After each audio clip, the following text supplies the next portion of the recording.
Abre su Biblia en Mateo capítulo 1, verso 21. Yo quiero que te abra su Biblia para que vea que yo no miento. No que no voy a inventar nada, simplemente voy a citar lo que está escrito. Y si tiene la Biblia en los dispositivos, háblalo. Pero para leer la Biblia no pasa tiempo. Mateo 1:21, y dará a Dios un hijo, y llamará su nombre Jesús, porque Él salvará a su pueblo de sus pecados. Llegó el momento para la humanidad en este tiempo. Por muchos años había muchos profetas, muchos siervos del Señor que venían anunciando por todas las edades que iba a venir un Salvador a la tierra, a salvar a su pueblo del pecado. No está hablando de los pecados, del pecado. Una cosa son los pecados, otra cosa es el pecado. Entonces, vino a salvar a su pueblo del pecado, y de ese pecado pues salen a luz muchos pecados. ¿Entienden? Porque de qué nos sirve cortar ramas si todavía hay la raíz. Entonces se venía anunciando a través de profetas que vendría a la tierra un Salvador, que vendría a salvar a su pueblo del pecado. Muchos, incluido ahora en este tiempo, no creyeron como tal aquella profecía. Otros pensaban que era un movimiento político donde vendría un rey, iban a ser libres de muchos imperios, como los imperios babilónicos, asirios, como el imperio de Roma. Entonces vendría Jesús a posicionarse como rey y judaparaqueaba a su pueblo en el gobierno. Entonces muchos tenían esa idea equivocada de la venida de nuestro Señor Jesucristo, y muchos creían que simplemente llegaba un nuevo rey, pero el rey que venía no era el rey que esperaba el hombre. Incluso cuando lo llevaron ante Poncio Pilato, Jesús tuvo que decirle: mi reino no es de este mundo, y si alguna autoridad tú tienes es porque mi Padre ha permitido que la tengas, porque de ahí tú no tienes autoridad sobre mí. Yo puedo pedir 12 legiones de ángeles y me van a salvar hoy y destruyen a todo este mundo. Mi reino no es de aquí, pero sí soy rey, le dijo Jesús a todos. Ya no sí te puedo decir que soy rey, pero mi reino no está aquí. Mi reino no es de este mundo. Entonces, mucha gente tenía un mal concepto acerca de la venida de nuestro Señor, la profecía que venía por muchos profetas, por muchas bocas de profetas. Pero desde que se anunció la venida de este Salvador, y se lo anunció en el Edén, cuando Satanás logró hacer que peque a Adán y Eva, cuando Satanás incitó a que Eva comiera del árbol que no debía de comer, por ende sedujo a Adán para que comiera del mismo árbol. Desde ese día se abrió una puerta enorme al mundo para que el pecado entrara. Desde ese día la humanidad, o Adán, que representaba a la humanidad, perdió toda autoridad, y Satanás se enseñoreó sobre la creación de Dios, a tal punto de desvirtuarla, de llenarla de tinieblas, de caos por todo el mundo. Pero desde ese entonces, cuando el Padre asoma y comienza a preguntar a Adán: ¿qué pasó? ¿Dónde estabas? Llega un momento donde el Dios el Padre empieza a confrontar a la serpiente y le dice a la serpiente: tú, por cuanto hiciste esto, desde ahora en adelante te arrastrarás por toda la tierra. Pero adelantando los versos, Dios le declaró y le profetizó a la serpiente cuál sería el fin de ella. Y él le dijo: mira, Satanás, de esta mujer que tú hiciste pecar, de esta mujer a la cual tú sedujiste para tus propios planes, de esta mujer saldrá una generación, un hombre que te aplastará la cabeza, aunque tú lo herirás, pero él te terminará aplastando la cabeza. Desde esa profecía, desde ese anuncio que el Padre dio desde el principio, Satanás siempre se ha opuesto, ha resistido, ha perseguido a toda mujer embarazada. Si usted lee el Antiguo Testamento, usted va a ver que muchas mujeres sufrían demasiado de esterilidad, porque Satanás no quería que este hijo que Dios profetizó llegara a la tierra. Entonces por eso Satanás buscaba levantar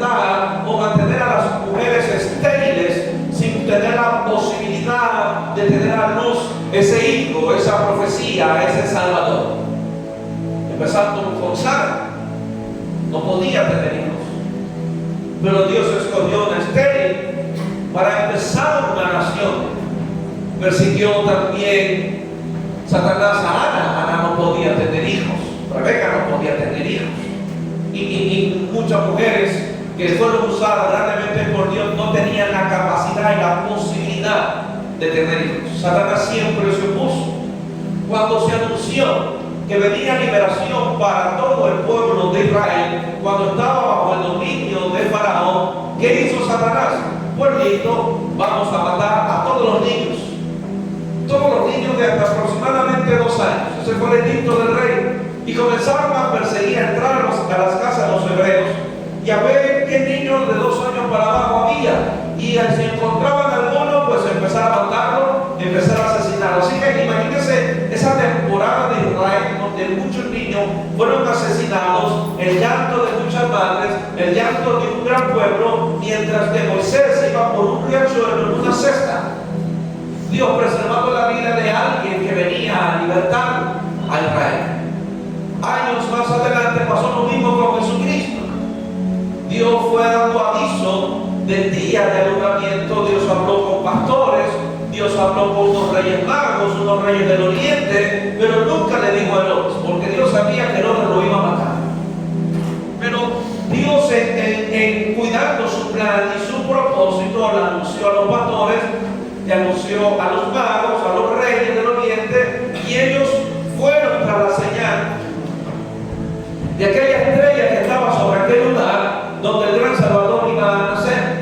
Entonces, cuando Herodes se enteró que ese ser, que ese Salvador, ese rey había nacido, se llenó de pique, se llenó de celos, de maldad, y procuró matar, y mandó un edicto de matar a todos los niños de 2 años para abajo. Entonces, imagínate, otra vez hubo esa gran mortandad. Por eso hoy en día, Satanás sigue persiguiendo a esta generación que fue profetizada desde el inicio, que aplastaría la cabeza a Satanás. Por eso usted ve en el mundo entero un sinnúmero de abortos, en la misma matanza que hubieron hace años atrás, la misma matanza de hoy, y buscan los argumentos para defender sus acciones, pero siguen siendo asesinatos, siguen siendo impulsados por Satanás, siguen matando niños, siguen teniendo abortos. ¿Cuántos niños con propósitos, con destinos, con grandes llamados están siendo abortados por la influencia de Satanás? Satanás siempre se ha opuesto a este asunto de salvación, siempre. Pero qué interesante que Satanás nunca pudo impedir que el Salvador naciese. Satanás nunca pudo impedir que Jesús se convierta en el Salvador. Satanás no quiere que Dios recupere a sus hijos. Por eso Satanás se ha aliado con el hombre y se ha aliado con la religión para separar a la humanidad de su Salvador. Cuando debería ser la iglesia el puente donde traer las almas para el Señor, lamentablemente esa gran parte de la iglesia se ha encargado de romper ese puente. En vez de acercar a la gente al Señor, las ha alejado de sus templos, de sus iglesias. Les ha cortado el puente de la conexión. ¿Por qué? Por una religión que se metieron en su cabeza. Entonces Satanás de alguna manera ha buscado aliarse con el hombre. Está aliado con reyes, está aliado con presidentes, está aliado con brujos, hechiceros, está aliado con la religión y trabaja de la mano con Satanás para separar esta humanidad de su Salvador. Amén. Y eso es algo que nosotros debemos de entender como iglesia, porque esa es nuestra lucha. Nuestra lucha no es contra carne y sangre, sino contra estas potestades que están deteniendo la salvación de las almas, que están impidiendo que ese esposo venga, que están impidiendo que esos hijos vengan, que están impidiendo que esa familia entera venga. Eso es obra de Satanás, porque lo que menos quiere Satanás es que la humanidad regrese a los brazos de su Padre. Ahora, esto me llena de esperanza de que si Satanás no pudo impedir el nacimiento del Salvador, ¿tú crees que podrá impedir la salvación de los tuyos? Él ya no pudo impedir el nacimiento del Salvador. Si a alguien se le complicó explicó el asunto. Si hay un Salvador, habrá muchos salvados. Y si Él no pudo detener al Salvador, si Él no pudo impedir que el Salvador naciera, tampoco va a impedir que los míos se salven entonces. ¿Me entienden? Él no pudo frustrar el plan de salvación. Él no pudo frustrar el plan divino de Dios para la humanidad, salvarlo. Y Satanás no va a frustrar el plan de salvación para los tuyos.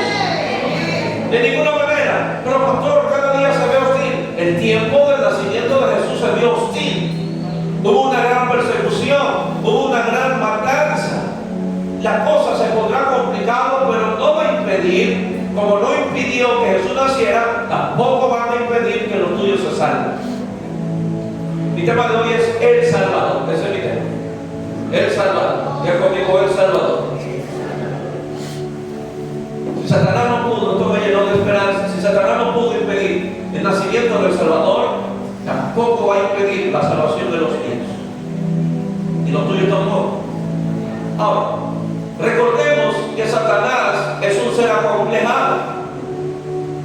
¿Por qué, pastor? Porque él tiene complejo de Dios. Se cree Dios, pero no lo es. Es un hombre con falta de identidad. Quiere imitar algo que no puede llegar a ser. Satanás tiene un complejo de Dios tiene. Por lo tanto, busca gobernar a la raza humana por medio del pecado. Como él tiene complejo de Dios, quiere ser Dios en esta tierra y busca gobernar a la raza humana por medio del pecado. Pero su gobierno, y eso que lo escuche todo el mundo, pero su gobierno no es nada comparable con el gobierno del único y verdadero Dios. Aparentemente es un gobierno liberal, donde le da permiso a la raza humana hacer lo que se le antoje. Si mañana quieres hacerte mujer, hazte mujer. Tienes derecho. Nadie puede catalogarte ni sentenciarte a aquello que no debe de ser. Si mañana tienes que acostarte con 3 o 4 mujeres, hazlo. O sea, hay muchas leyes demasiado inmorales. Pero es el gobierno de Satanás. Lo único que está haciendo este gobierno es darle placer al hombre, darle satisfacción a sus propios deseos para el hombre gastar su vida cumpliendo sus propios deseos, sus propios antojos, sus propias pasiones, pero no se dan cuenta que esas pasiones cada día lo separan, lo alejan, lo aíslan de la presencia del Señor. Es un gobierno corrupto. Claro que en ese gobierno de Satanás tú te enriqueces, pero a causa de la corrupción. Claro que en el gobierno de Satanás te vas a enriquecer, pero a costa de la pobreza de la gente. Te vas a enriquecer extorsionando, oprimiendo, aprovechándote. Ese es el gobierno de Satanás. Te ofrece riquezas. Te ofrece un sinnúmero de deleites, un sinnúmero de éxitos. Satanás ofrece todo eso. Cuando Jesús vino a la tierra, Satanás le demostró a Jesucristo que Él era el Señor de la tierra. Y Satanás le dijo: mira, Jesús, todos estos reinos te los voy a entregar, porque son míos. Las riquezas, la gloria, son míos, me pertenecen a mí, pero si postrado me adoras, te lo entrego. Jesús no se dio eso. Era una forma fácil de tener riquezas, era una forma fácil de acumular riquezas, pero Jesús dijo: no, si yo voy a ser rico, no será en tu corrupción. Si yo voy a prosperar, no será bajo las leyes y los principios de tu gobierno. Si yo voy a prosperar, si yo voy a enriquecer, será porque Dios lo ha dicho y en la forma como debo de ser, en la forma de acuerdo a los principios bíblicos, así voy a prosperar. Entonces, el gobierno de Satanás es muy audaz, es muy sutil, es seductivo, pero te atrapa mientras tú abandonas los principios y la moral de Dios. Abandonando los principios y la moral de Dios. Hoy empresas se enriquecen a costa de la enfermedad. Mantenemos el COVID y las grandes empresas farmacéuticas, es el mejor tiempo para ellos enriquecerse. Aquí no se enriquecieron. Lo que hoy pasa con los estudios, el convenio que hay entre instituciones con librerías. para cobrar a los papás un valor excesivo cuando es un libro que no cuesta tanto. Entonces, a causa del estudio se enriquece. A causa de muchas situaciones del hambre se enriquece. Y ese es el gobierno de Satanás. Te ofrece eso. Te ofrece hazte rico pero daña a otro. Hazte rico pero lastima a otro. Hazte rico tú pero no importa lo que pase al otro. Tú enriquecete. Es un gobierno liberal. Pero el reino de Dios no es así. Es todo lo contrario. ¿Sabe lo que dice el Señor? Tú quieres prosperar, empieza a dar. Que nadie se ve. Tú quieres prosperar, empieza a dar. Empieza a sembrar. Empieza a ser generoso. Pero en el reino de Satanás no es así. Tú quieres prosperar, oprime. Quieres prosperar, esclaviza, manipula. Entonces, Satanás, como tiene ese complejo de ser Dios, quiere gobernar la raza humana bajo sus principios, sus leyes y su moral, que no son las de Dios. Hoy tenemos gobiernos prósperos, hombres, empresas prósperas, pero aislados de los principios y de la moral de Dios. Amén. No me sentiría yo intimidado si al lado mío está alguien demasiado rico y yo tuviera que preguntarle no cuánto tienes en la cuenta, sino cómo has conseguido todo ese dinero. Y me gustaría que los ricos, los empresarios fueran sinceros con uno y me dirían honestamente que lo consiguieron con el sudor de la frente y no aprovechándose de su gente. Porque el reino de mi Señor no es así. Amén. Entonces, Satanás quiere gobernar la raza humana, pero su gobierno no es nada comparable con el gobierno único y verdadero de nuestro Dios. Cuando Satanás y el pecado gobiernan, escuche bien esto, cuando Satanás y el pecado gobiernan, lo único que ocurre es vacío, tinieblas y desorden. ¿Quiere ver el gobierno de Satanás? Solamente tiene que ir a la Génesis 1 y ver cómo estaba la tierra, desordenada, vacía y tinieblas. Él no sabe gobernar. Él lo que sabe es destruir. Amén. Porque él quiso usurpar el gobierno de Adán y lo único que hizo es destruir el mundo. Él quiso usurpar el gobierno de Dios y destruyó la tierra. En Génesis 1:1 la tierra estaba desordenada y vacía, llena de tinieblas, y el Espíritu de Dios se movía sobre la faz de la tierra. Entonces, cuando estábamos en el mundo bajo la influencia de Satanás, estábamos en el peor gobierno de nuestras vidas, frente a un líder que no sabe gobernar y lo único que sabe es destruir. Porque resulta que cuando Satanás se habla a sí mismo, él se dice el príncipe de este mundo, pero cuando Dios se refiere a Satanás, le dice que él es el engañador, él es el acusador y él es el ladrón que viene a robar, matar y destruir. Ese es el rey que tiene. Un ladrón que roba, que mata y que destruye. Ese es el gobierno de Satanás. No me diga que el que está esclavo de algún vicio está viviendo su mejor vida.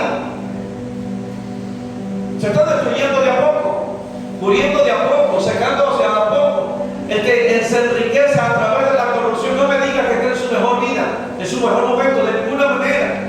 El que está envuelto en la pornografía no vive su mejor momento. Le produce placer, satisface sus pasiones, pero se está muriendo. Porque Satanás no sabe gobernar. Él lo que sabe es destruir, lo que sabe es arruinar. Entonces, yo fui trasladado, y el que ha recibido a Jesús también ha sido trasladado del reino de las tinieblas. Por eso le llaman el reino de las tinieblas, porque es un reino de desorden, es un reino de vacío, donde él tiene a todos sus asambleístas únicamente con la misión de destruir todo lo que se parezca a Dios. El gadareno, veamos cómo estaba el gadareno. Nadie quería acercarse, con cadenas, atado, apestado, muerto. Eso es el gobierno que Satanás no sabe gobernar y lo único que sabe es destruir las almas. No sé si me explico. Cuando Satanás y el pecado gobiernan, lo único que ocurre es vacío, lo único que ocurre son tinieblas y lo único que ocurre es desorden. Pero cuando Dios gobierna, hay luz y una nueva y maravillosa creación. ¿Quiere ver el gobierno de Dios? Lea Génesis 1. ¿Qué de para hermoso? ¿Qué de para más maravilloso? Hay un gran contraste entre el primer verso y los demás. El primer verso, la tierra, que quién sabe si Dios se la dejó un buen rato a Satanás, pero lo único que hizo es traer desorden, vacío y tinieblas.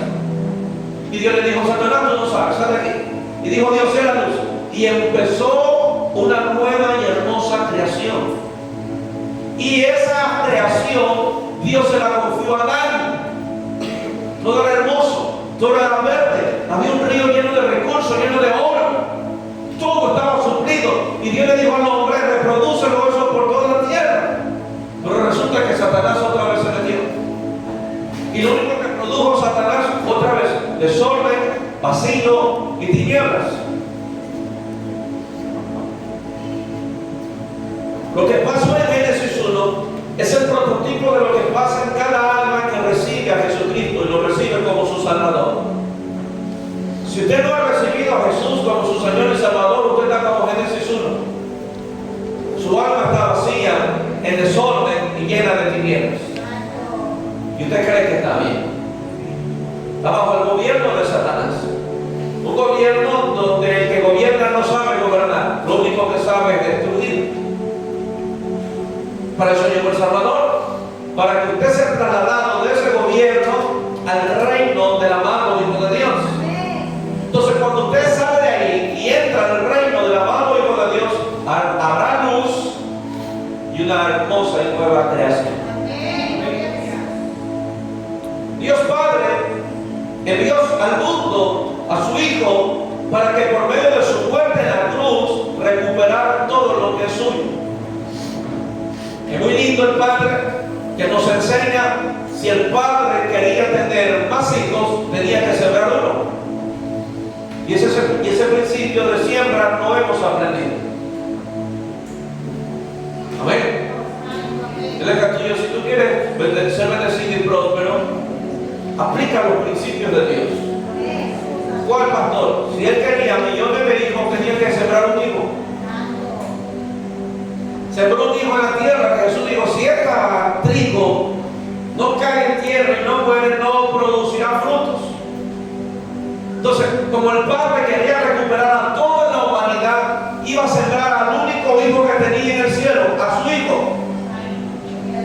Vas a la tierra, vas a morir, pero después de tu muerte tendrás una gran cosecha y no terminará. Y hasta el día de hoy, la siembra de un solo hijo todavía sigue dando frutos para el Señor. Todavía sigue dando cosechas. Entonces, Dios el Padre envió a su Hijo para recuperar lo suyo. Sembró un hijo en la tierra para hoy tener millones en todo el mundo. Millones en todo el mundo. Son principios que el Señor nos enseña. Ese es el reino de los cielos. Si queremos algo más para nuestra vida, empecemos a sembrarnos, a darnos. Ahora, vayamos a Juan 3:16. Abra su Biblia, Juan 3:16. Juan capítulo 3, verso 16. Porque de tal manera amó Dios al mundo,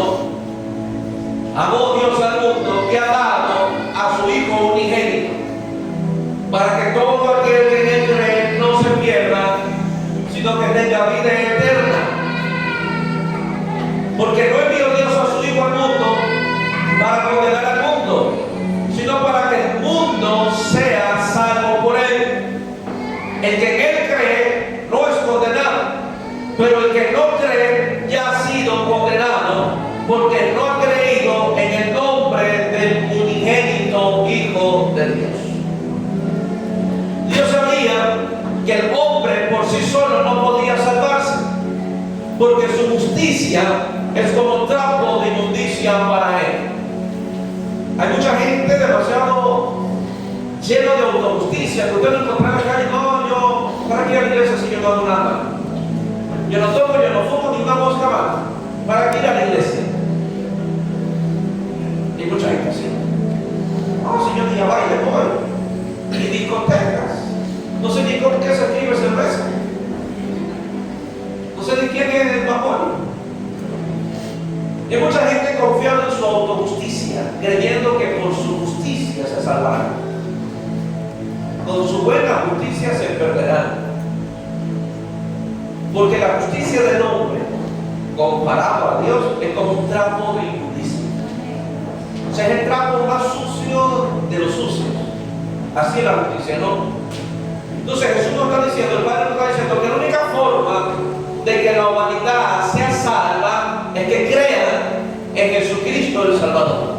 Y el que en Él cree no se perderá, sino que tendrá vida eterna. Amén. Amén. Amén. Amén. Por eso esta salvación consiste en creer en aquel Cordero sin mancha, inmolado en una cruz, quien murió y quien resucitó. Podrá haber un sinnúmero de religiones, unos siguen a Mahoma, otros siguen a un Buda, otros siguen a un sinnúmero de líderes que han se levantado en toda la historia, pero resulta que solo hay uno que resucitó, y es este Jesús quien yo predico. Es ese Jesús a quien usted adora, a quien usted sirve.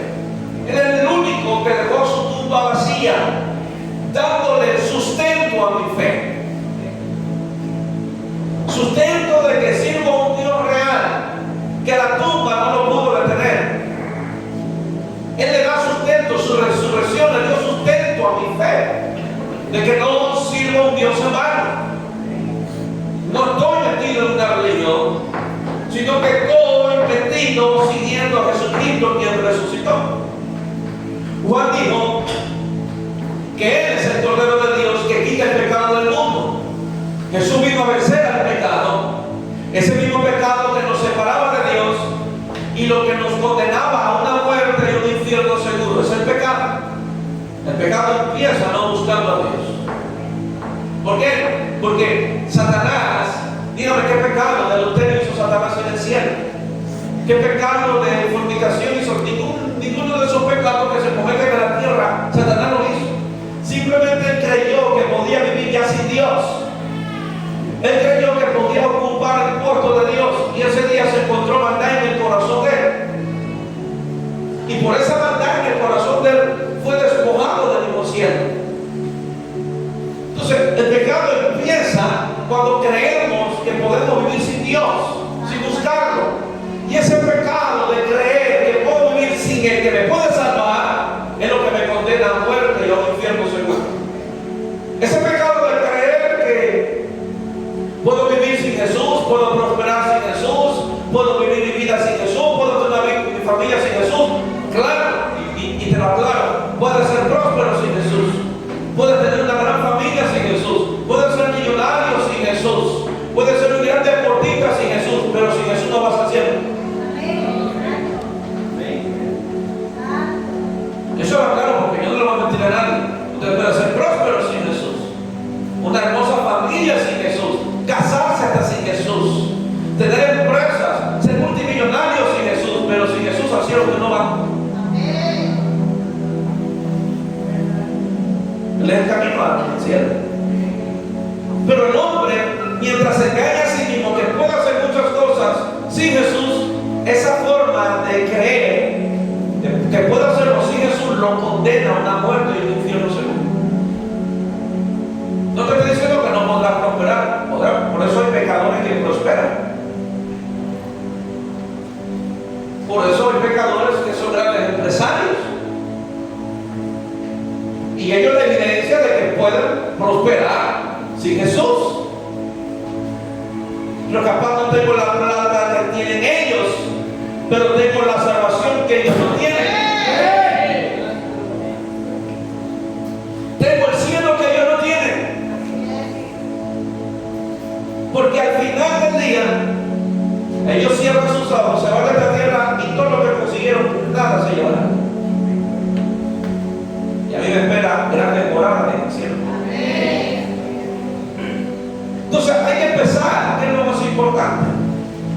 el dinero, o el único que me puede salvar de esta condenación en este mundo.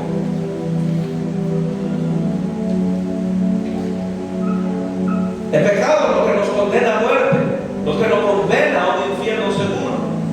Creer que puedo vivir sin Dios, creer que puedo vivir sin Jesús, creer que puedo vivir sin entregarme a Él.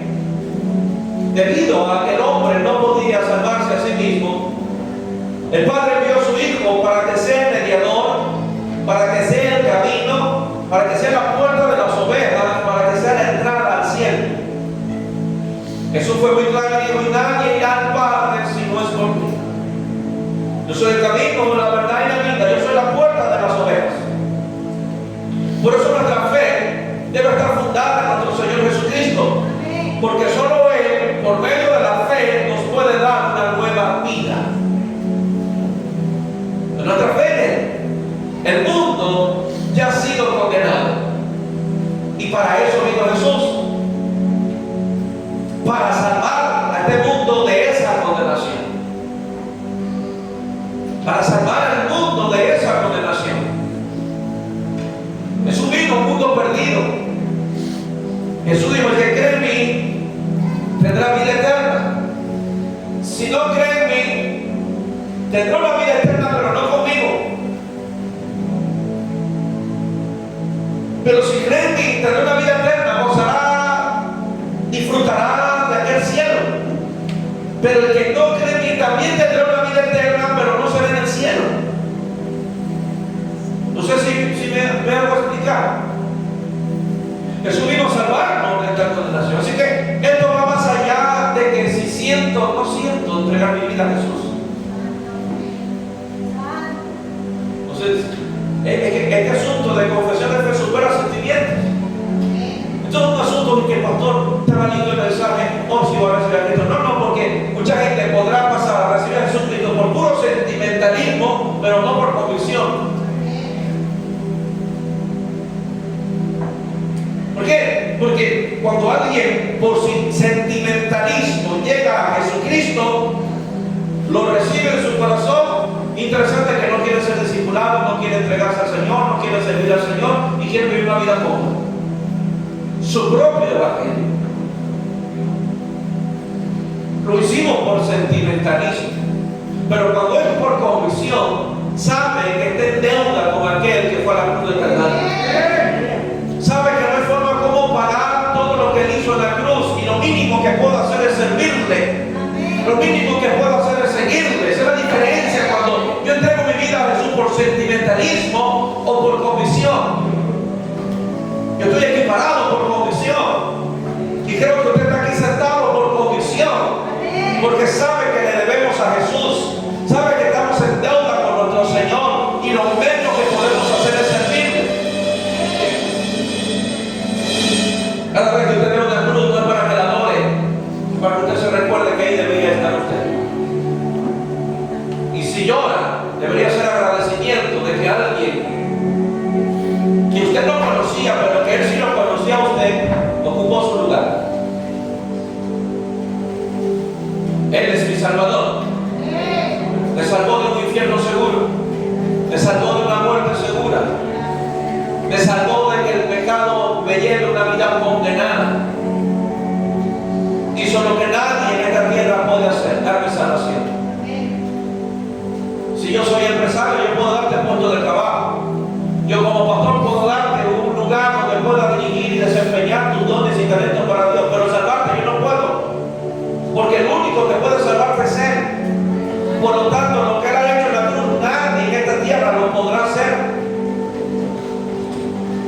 ¿Entiendes? El mundo ya ha sido condenado. Por eso vino Jesús, para salvarnos de esa condenación. Amén. Por eso yo creo firmemente que el amor que se tiene para con Dios, y presten atención a esto, el amor que se tiene para con Dios y todo lo que usted haga para con Dios es un resultado. Juan dijo: si hoy le amamos a Dios es porque Él nos amó primero. Si hoy amo a Dios y le sirvo es el resultado de su amor. Por eso mi amor, mi servicio a Dios debe ser el resultado de yo saber lo que Él hizo por mí. De yo saber para dónde me iba si Él no llegaba. De yo saber que era un condenado a muerte. Y que todo el juicio de Dios caería sobre mi vida. Y que el único que me podía salvar del juicio y de la ira de Dios sería mi Salvador. Entonces, como sé lo que Él hizo por mí, le amo. Como sé lo que Él hizo por mí, le sirvo. Le sigo. El amor a Dios no debe ser impuesto por ningún líder. Y usted nunca me obligará. A mí yo ayudo a la gente que no quiere servir a Dios. Nunca me verá obligando a alguien a amar a Dios. Nunca me verá a alguien obligando a alguien a servir a Dios. Jamás. Jamás, que Dios me libre de eso. Pero si yo amo a Dios es porque sé lo que Él hizo. Sea donde yo iba, yo estaba perdido y Él me salvó. Me entregaron a la iglesia de muy temprana edad. Tuve un encuentro con Jesús a mis 15 años, lo recibí en mi corazón. Y de ahí he estado aquí. No sé los términos que mucha gente ha oído decir por años, es que me enfrié, pastor. Es que me sacaron la lengua, fíjate, me sacaban la lengua en la iglesia. Pastores que fue a la iglesia porque hablaron mal de mí, también hablaban mal de mí en la iglesia. Pastores que me retaron injustamente, a mí también me retaban injustamente y de las buenas. Me avergonzaban públicamente y ¿saben? Jamás dejar de ser. Y con eso no doy licencia para hacer, usted sabe que no lo he hecho. Porque entendí que todo lo que yo hago, y si voy para la iglesia es por mi Señor. Bueno, pastor, mi hermano está muy chulotón, entrégueselo al Señor. El Señor lo va a cambiar, usted siga amando a Dios. Pero de allá no manda a mí, déjeselo a Dios, usted siga amando a Dios. Porque si el hermano que está al lado suyo, ni a su izquierda ni a su derecha, ninguno de ellos murió por usted. Y ellos no pueden determinar su estadía en su casa. Porque usted no viene a la casa del hermano, ni tampoco viene a la casa del pastor, usted viene a la casa del Padre. Jesús dijo, esta es mi casa. Amén. Todos los días, martes, viernes y domingo, venimos a la casa de Dios. Lucas 18:10.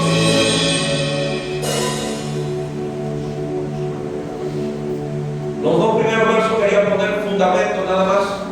Vamos a ver lo que nos enseña la palabra. Lucas 18:10. Dos hombres subieron al templo a orar. Uno era fariseo y otro publicano. El fariseo puesto en pie oraba consigo mismo de esta manera: Dios, te doy gracias, porque no soy como los hermanos que se duermen en la iglesia. No soy como los hermanos que llegan tarde a los cultos. Se atoran ya. Esa era la oración del fariseo. Era una oración comparativa. Gracias, Señor, porque no soy la regalada como la hermana que está delante mío. Gracias, Señor, porque no me van vacilando todas las muchachitas como el hermano que está 3 sillas atrás mío. Era una oración comparativa. El fariseo puesto en pie oraba consigo mismo de esta manera: Dios, te doy gracias porque no soy como los hombres, como los otros hombres, ladrones. No soy como el hermanito que no diezma, injustos. No soy adúltero tampoco. Y vaga, ni aún como este que acabó de llegar, como este publicano. O sea, él llegaba a orar mirando a todos lados. Y se veía un error en alguien, gracias a Dios que no soy como él. Y si vean un error en otro, gracias a Dios que no soy como él. O sea, el hombre debería haber sido al cielo pronto. Y aún como este publicano. Y va a todos sus ejercicios religiosos. Ayuno 2 veces a la semana.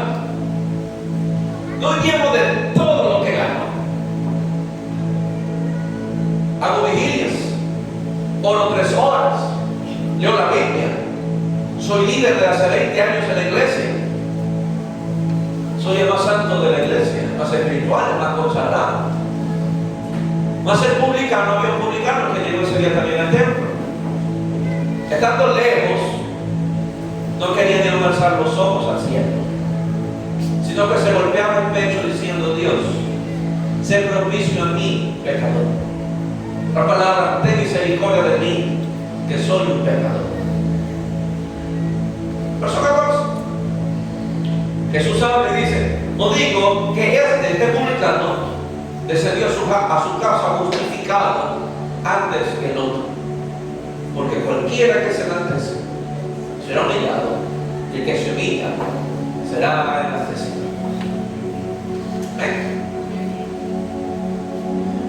Podemos darnos cuenta que al templo llegan dos tipos de personas. Espero que usted sea la correcta, ¿no? Nos damos cuenta que al templo llegan dos tipos de personas: los que no creen que tienen que humillarse y los que no dejan de humillarse. Pastor, yo pensaba que iba a decir los que no se comparan, ¿no? Porque la esencia no es la oración comparativa, la esencia es un corazón que no se humilla. Hay dos tipos de personas que llegan a un templo: los que creen que no tienen que humillarse y los que no dejan de humillarse. Y qué interesante, y esto meditaba mucho hoy el Señor, qué interesante, ¿por qué nos da esta enseñanza en el templo? ¿Por qué usa de referencia el templo? Que no se inventó en otro lugar, nos la comunicó, dijo alguien. O estaba revelando las cosas que acontecen en el templo. ¿Por qué en el templo? ¿Por qué se metió Jesús con el templo? Porque el templo es su casa. Oh, pastor, yo soy la casa de Dios. Sí, pero usted también es su casa. Porque cuando trajeron las palomas a vender en el templo, no le dio el látigo a los hombres, volcó las mesas y dijo: esta es mi casa. Casa de oración fue llamada. Claro que tú eres la casa de Dios, pero tú también eres la casa de Dios.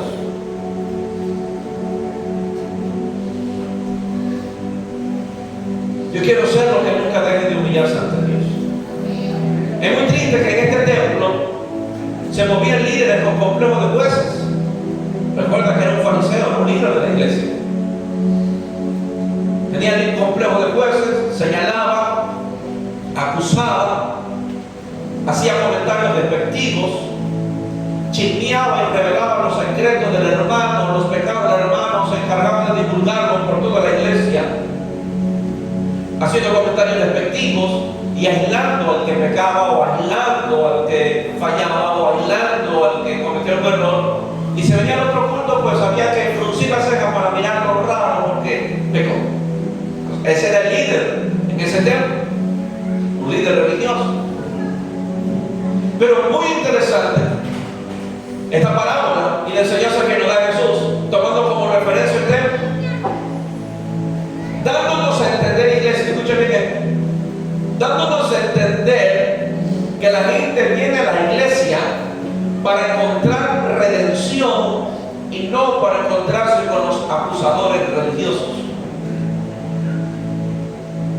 Jesús dijo: en el templo hay dos tipos de personas: los que no creen que se deben de humillar y los que se humillan. Pero Jesús también nos enseñó que Él atendió a un tipo de personas.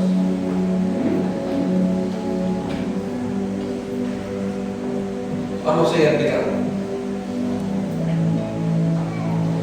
Jesús nos enseña, escuchen bien esto, presten atención.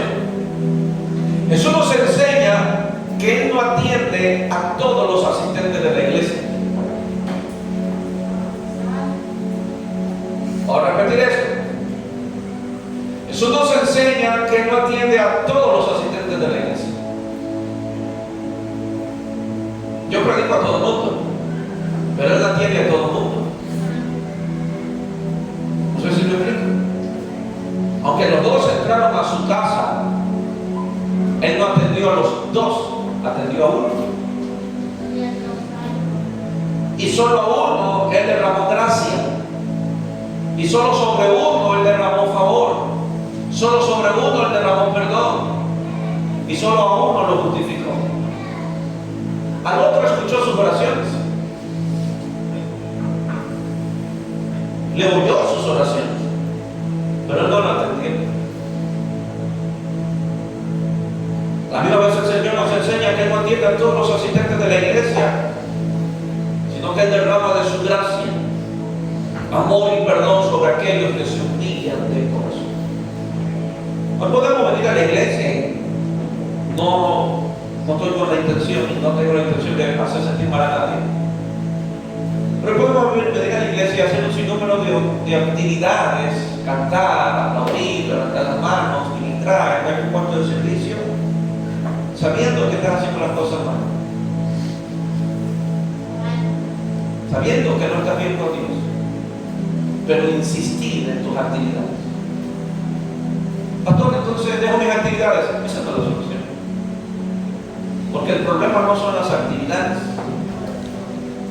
Porque si tú me dices, pastor, dejo entonces las actividades, pero sigues con tu mal corazón, ¿en qué cambio? ¿En qué cambio? Si dejar de hacer las actividades te cambia, entonces fuese así. Pero tú dejas las actividades y tu corazón hasta se hace peor. Entonces, podemos estar así en la iglesia, con un corazón chueco, torcido, que sabemos que estamos haciendo malas cosas, y cantamos, adoramos, danzamos, y nos convertimos en el fariseo, que creemos que no tenemos que humillarnos.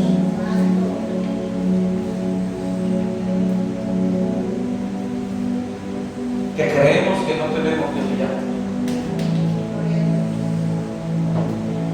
Por eso, cuando el corazón no se vuelve a Dios, las actividades comienzan a ser una carga para tu vida. Y empiezan a desgastar de a poco. Y ya empiezas a hacerlas por mecanismo y no por pasión y agradecimiento a Dios. Pero cuando tu corazón está para con Dios, tu servicio siempre representará tu relación con Dios. Si nuestro servicio está apagado, frío, desanimado, es el reflejo de mi relación con Dios. Entonces, ¿qué tipo de personas somos? Yo prefiero llegar a la iglesia, golpearme el pecho, Señor, ten misericordia de mí. Perdóname. Hice lo que no debía hacer.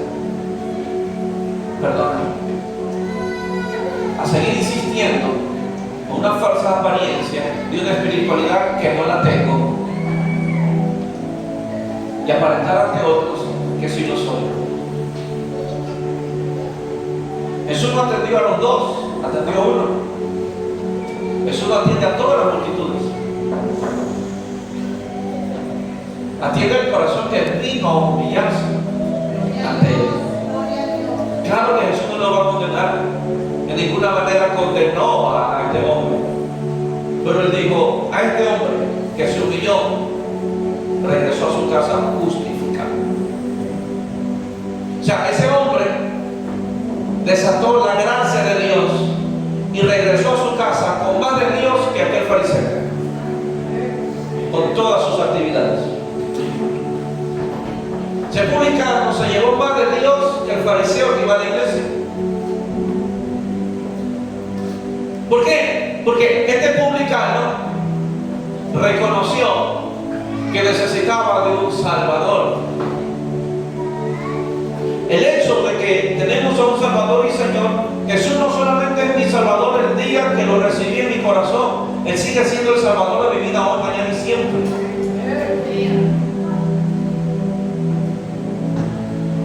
Yo sigo necesitando de su perdón hoy, mañana y siempre. Porque la Biblia dice que todo aquel que peca, que todo aquel que dice que no peca es mentiroso. Así que sé que voy a fallar, sé que voy a pecar, por lo tanto necesito humillarme todos los días de mi vida, necesito de su gracia todos los días de mi vida, necesito de su perdón todos los días de mi vida, porque quiero más de Dios con ese corazón que crea que no tengo que humillarme.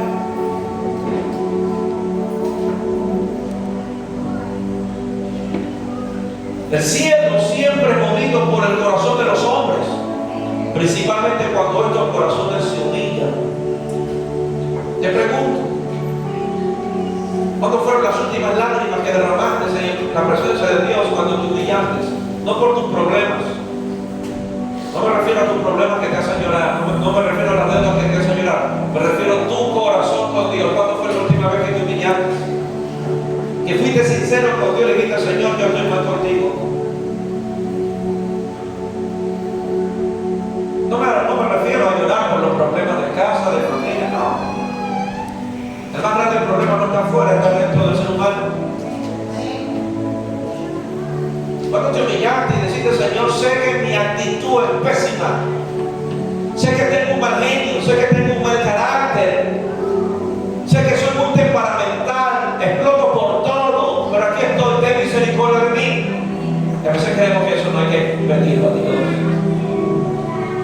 Soy muy áspero, soy muy rudo para con mi esposa, soy muy áspero para con mis hijos. Señor, aquí vengo, sé propicio de mí, ten misericordia de mí.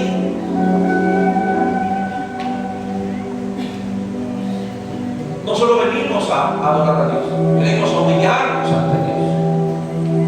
Nos hemos humillado. Si nos humillamos verdaderamente, encontraremos su gracia. Su gracia. Amén. En estos días, buscando al Señor, Dios me ministró algo. Lo he enseñado, lo he predicado, pero no lo vi como lo vi en esta semana. Y él me decía: ¿sabe por qué amé tanto a Moisés? ¿Y por qué Moisés fue tan exitoso en lo que debía hacer? Y él me decía: por una razón. Porque me prefería a mí que las 2 millones de personas que él tenía. Y él me decía: hay mucha gente que prefiere multitudes, que prefieren liderazgos, que prefieren posiciones, prefieren dinero, prefieren enriquecerse, tener éxito, ser empresarios y no Dios. Moisés prefería tenerme a mí, así tenga que quedarse sin un pueblo. Moisés le dijo: si tu presencia conmigo no me saques. Eso le dijo, Moisés le dijo: no voy a dar un pie si tú no vas. Moisés dijo: que el pueblo se muera aquí entonces, pero si tú no vas a ir conmigo, yo no me voy. Yo le pedí perdón a mi Señor. Y el Señor reconoce que sin ti no puedo nada. Este hombre reconoció que necesita de un Salvador. Yo quiero hacerte la pregunta, y no me importa si ya recibiste a Jesús hace 15 años atrás, pero yo necesito un Salvador. ¿Tú lo necesitas? Amén. Yo necesito que Él siga salvando mi vida, mi familia, mi hogar, este país, esta nación, esta ciudad. No seamos como los fariseos cuando venga alguien, lo veamos humillados. Aprendamos de él cómo se humilla. Oh, este hermano, Isaías, algún pecado de hecho, por eso tampoco entendido en el altar. No, aprende de él a humillarte. Uy, esta hermanita siempre que viene la veo llorando. No, aprende de ella cómo es que se humilla y tú no puedes llorar. Pero empezamos con la compartida de creer que el que peca es el único que tiene que llorar en la iglesia. No. Creo que las lágrimas son para aquellos que necesitan a Dios urgentemente. Nada más.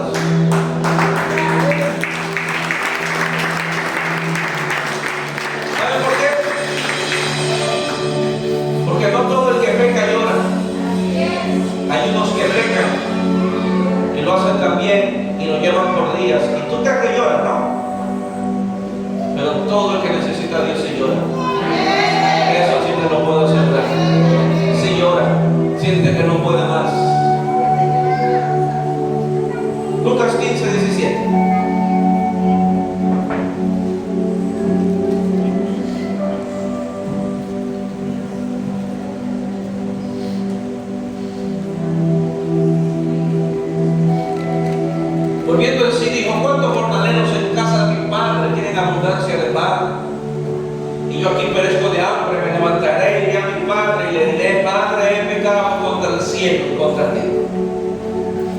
Ya no soy digno de ser llamado tu hijo, hazme como uno de tus jornaleros.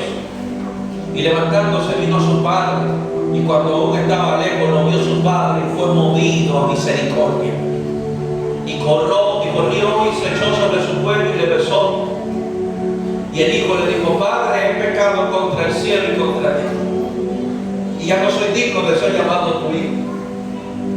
Pero el padre dijo a su siervo: sacad el mejor vestido y vestirle, y poned un anillo en su mano y calzado en sus pies, y traer el becerro gordo y matarlo, y comamos y hagamos fiesta, porque este hijo muerto era y ha revivido y se había perdido y es hallado, y comenzaron a regocijarse. Este hijo tiró el tacho de la basura todo lo que el padre le dio como herencia, lo despilfarró en un abrir y cerrar de ojos. Este hijo, por ende, rechazó todos los consejos del padre y se dejó llevar por sus pasiones y malas influencias que terminaron separándolo de su padre y de su casa. Él creía que estaba disfrutando la vida. Él creía que estaba en su mejor momento. Él creía que estaba en libertad.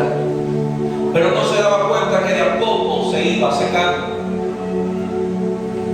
Los placeres son momentáneos, no llenan y no sacian a nadie.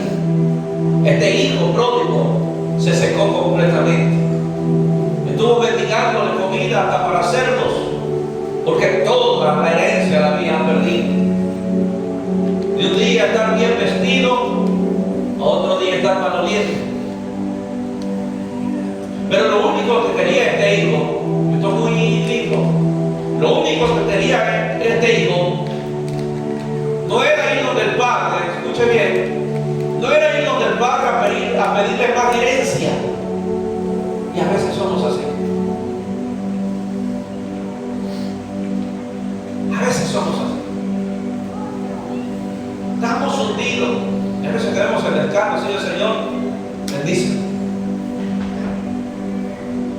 Dame más. Pero ¿sabes lo que dijo este hijo? No quiero nada más.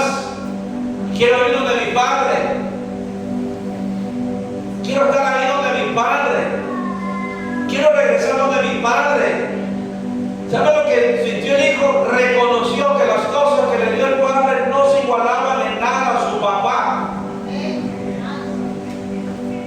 Él dijo: ya no quiero nada, solo te quiero a ti, padre.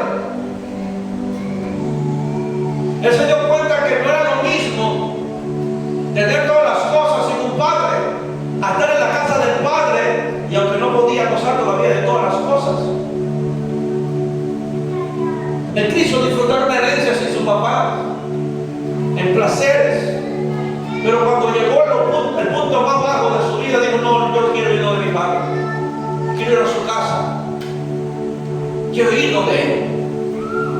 Lo único que quería este hijo era regresar a la casa de su padre. Él no iba a regresar ni por sus hermanos, ni por los jornaleros, ni por la riqueza de su padre. Solamente iba a ir por su padre. Muchos están afuera, se han secado, están muriendo, y lo único que desean es regresar a los brazos de su padre. Él no era un hijo que nunca estuvo en la casa del padre, estuvo en la casa del padre, conoció al padre, disfrutó al padre, recibía los consejos del padre, pero en un momento tomó una mala decisión como cualquiera la podría tomar. Cualquiera podría tomar una mala decisión y engañarse creyendo que era mejor. Pero su error, su equivocación o su pecado llevó al hijo a decir: me regreso donde mi papá, porque ahí estoy seguro, ahí estoy mejor. Pero ahora pregunta a la iglesia que cuando regrese ese hijo o cuando regrese ese hermano, que esta persona se puede encontrar con los hermanos, sino como el hermano del hijo pródigo. Es muy triste la vida del hermano, muy posible ser mayor del hijo pródigo. Toda la casa se alegró menos ese hermano. No puede seguir ahí en casa. Ese hermano se llenó de celo, de envidia,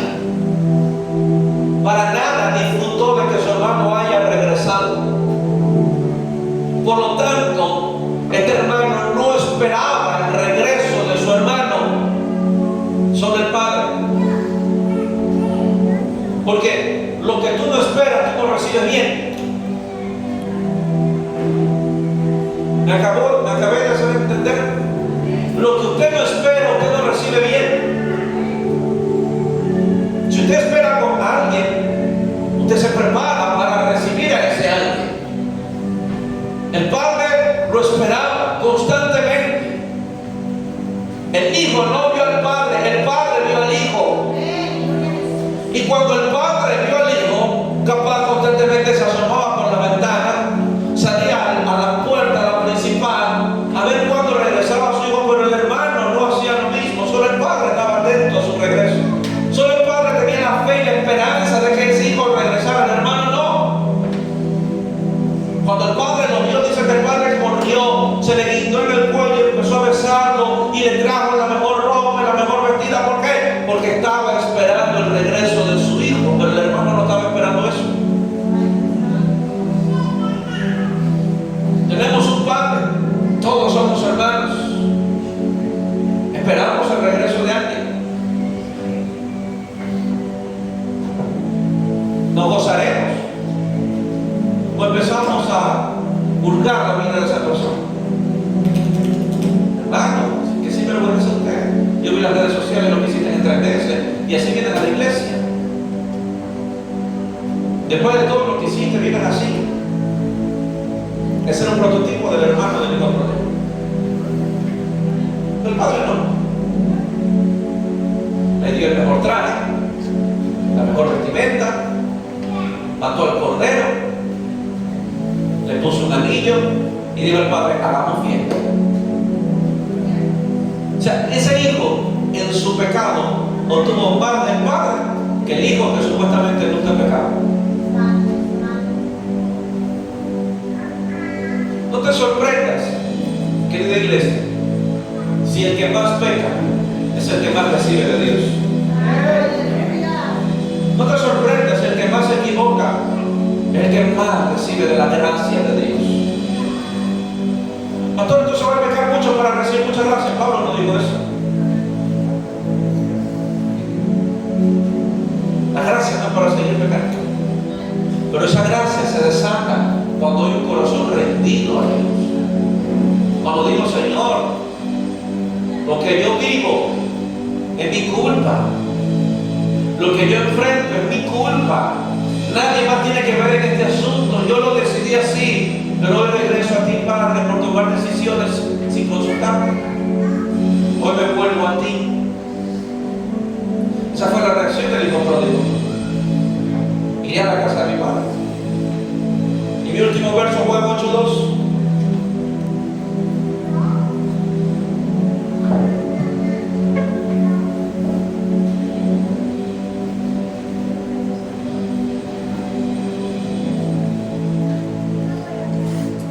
Otro escenario en el templo.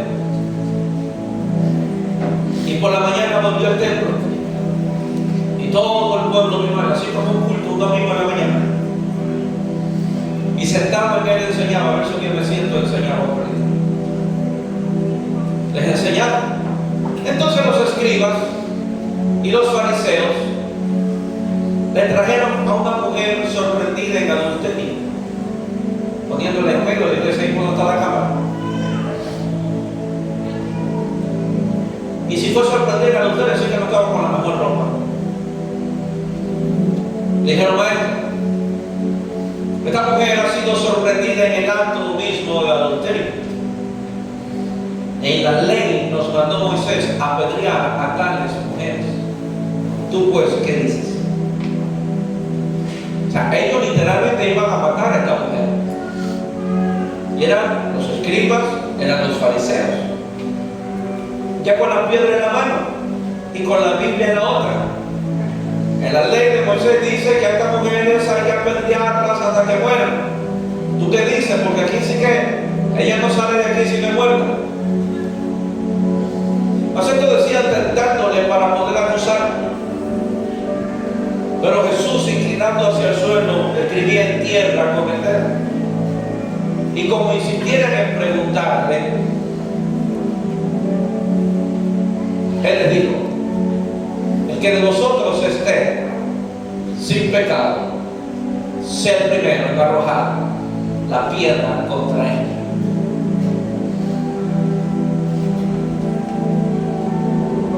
Jesús no impidió o no dijo que nadie tire la piedra. Jesús dijo: el que cree que no es pecado, láncela. Más bien él dio permiso a que la lanzara. Él no dijo nadie lance, no, él dijo: el que no es pecado, láncela. Tírela. Tírela. Entonces, todos los fariseos, creo firmemente que el Espíritu de Dios redarguyó los corazones y les hizo saber que todos habían pecado. Por lo tanto, todos empezaron a arrojar la piedra al piso. Como no se sabe qué escribió Jesús en la tierra con el dedo, hay muchos hipótesis frente a eso. Unos dicen que pudo estar escribiendo los pecados de los fariseos. Escriba a Simeón: tú te acostaste con la misma mujer anteayer, así que no tienes eso. Fariseo Piguave: el domingo anterior te vieron emborrachados en la cantina de la esquina. Bartolo el levita: tú tienes 3 mujeres. Y Jesús dice: el que esté libre de pecado, lanza. Ahora sí lanza. Y los fariseos empezaron a ver su nombre. Ahí estás tú, y mira, Bartolo. Y todo bien pulcro por fuera. ¿Qué pasaría si hoy nos pasaron un rayo X a todos?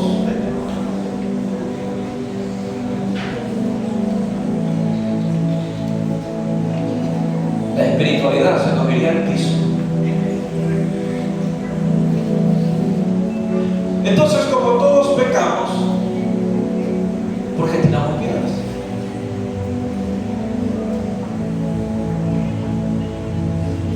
Pastor, pero es que mi pecado no es como el de él. Mi pecado es menos aterrador. Pecado es pecado. Pecado es pecado. Pero es que es una mentirita blanca. Ahora todos quieren espiritualizar, hasta la mentira la quieren santificar. Si todos pecamos porque juzgamos, si todos pecamos porque acusamos,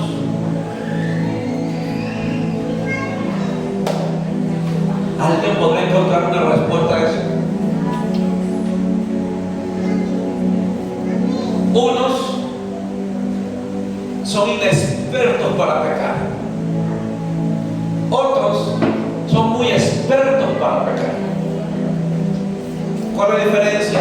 En que a uno se le nota más rápido y otros pueden practicar el pecado por años sin que nadie se dé cuenta. Pero ambos pecan. Tanto el inexperto para pecar como el experto para pecar. Pero el experto para pecar tiene más problemas que el inexperto. ¿Por qué? Porque el experto tiene una conciencia cauterizada, que sabe que está haciendo mal y lo sigue haciendo y lo sigue practicando, y le habla la palabra y le habla el Espíritu y lo sigue haciendo. Él tiene más problemas que el inexperto. Entonces Jesús dijo: bueno, voy a escribir los pecadillos de cada uno de ustedes. Esa es una hipótesis.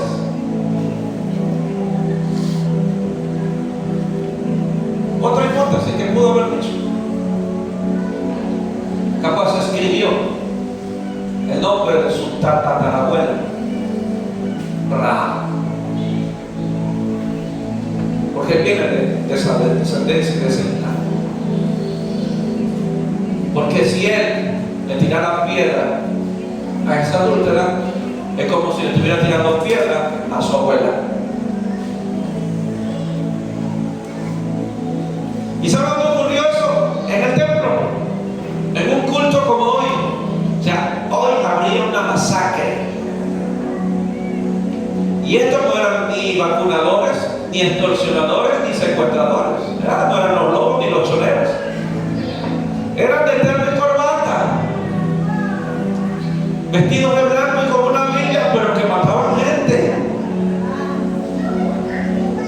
Ya hay esperanza para los choneros, entonces. ¿Me entiendes? Entonces, el que esté libre de pecado sea el primero en arrojar la piedra, inclinándose de nuevo hacia el suelo, sigue escribiendo en tierra. Pero ellos, al oír esto, acusados por su conciencia, salían uno a uno, comenzando desde los más viejos, son los más mañosos, hasta los postreros. Y quedó solo Jesús y la mujer que estaba en medio. Y enderezándose Jesús, no viendo a nadie, sino a la mujer, le dijo: mujer, ¿dónde están los que te acusaban? ¿Ninguno te condenó? Ella dijo: ninguno, Señor. Entonces Jesús le dijo: ni yo te condeno, vete y no peques más. Jesús nos enseña que la iglesia no es un lugar para matar, sino para dar vida. La iglesia no es un lugar para condenar, sino para encontrar salvación. Y si tú eres una persona que brega con un pecado, que brega con una dificultad, esta iglesia es para que encuentre salvación en ese problema. Lo que esta mujer necesitaba era un Salvador, no más piedras ni más condenación. Algunos religiosos se han tomado atributos que no les corresponden, se han inventado una agenda falsa, la agenda de los castigos de Dios. Él anda anotando y andan anotando quienes merecen los castigos de Dios, cuando la agenda de Dios es la salvación de toda una humanidad. Había un juez en una ciudad. Él liberadamente daba sentencias. Un asesino, 10 años de cárcel. Por manutención, dale 20. Por ligereza, mataba a todo el mundo en la cárcel. No estudiaba bien el caso. Hasta que un día vino una persona a su sala, encadenada y esposada, con un saco encima de su cabeza. Y el abogado acusador dice: él está aquí por esto, lo otro, mató a alguien, robó el banco la semana pasada. Y el juez le pregunta: déjeme ver quién es. Y a lo que le quitan el saco de su cabeza era su propio hijo. Y la pregunta de todos ahora era: ¿qué sentencia va a dar? Imagínate, si hoy los que tienen ese complejo de jueces, mañana le toque juzgar a uno de su propia casa.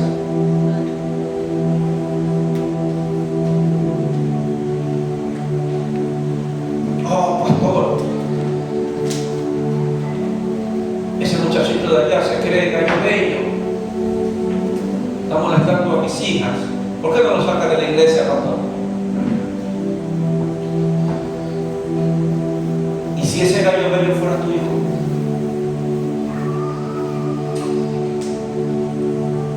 ¿Qué me dirías? ¿No me pedirías ayuda?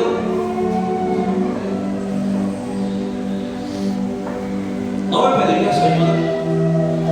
Uy, pastor, la hermanita quedó embarazada y ahora anda diciendo que el Espíritu Santo.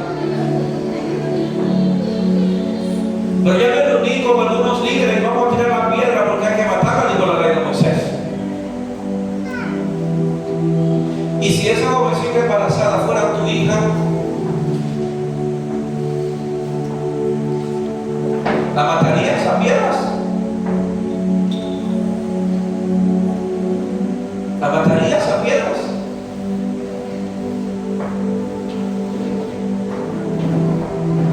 Pastor, el hermano allá de usted no, se merece el infierno. ¿Y si fueses tú? Te caíste y rebalaste, ¿no pedirías misericordia? ¿Qué te hace creer que el hermano que peca no necesita misericordia y solamente tú la necesitas?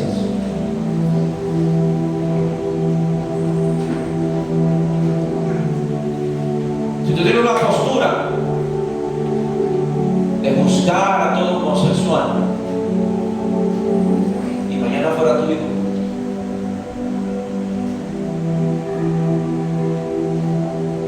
¿qué vamos a hacer? ¿O seremos de doble moral? A los que no son de mi casa sí les tiro piedra a todo el mundo, pero a los de mi casa no, tú no puedes hacer eso.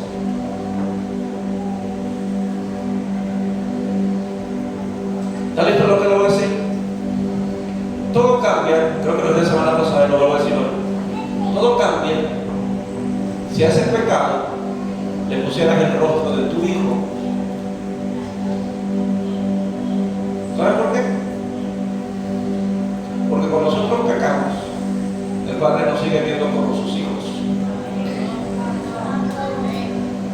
Él no solamente nos ve, ay, pecaste, mi hijo pecó.